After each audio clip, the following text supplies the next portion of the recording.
13 excellent sets and 1 ace. Congratulations, Kyle. Panglimang panalo nyo na to. Gano'ng kalaking difference na ngayon, kumpleto. Masaya ngayon na unti-unti nang nakakabalik lahat ng nasa team.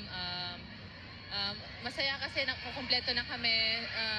Tapos yung training nagiging masaya na ulit kasi yung load ng training distributed na ulit. So, very good.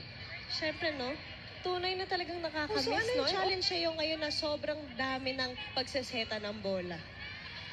Ayun na nga po ang pinaka-challenge sa team na to.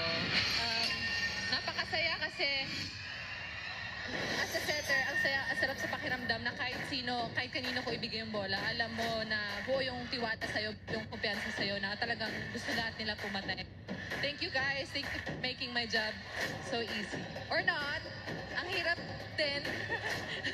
Okay, Pinabati ko po lahat ng fans, Creamline Cool Smashers. Maraming salamat po. Happy New Year po sa inyo lahat. Na-miss namin kayo.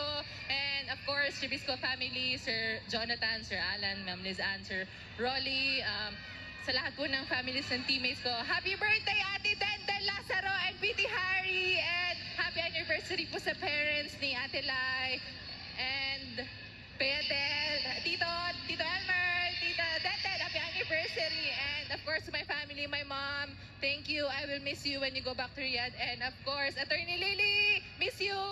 Dalaw ka naman! Yun lang po, thank you! Congratulations again, Kyle. To the rest of the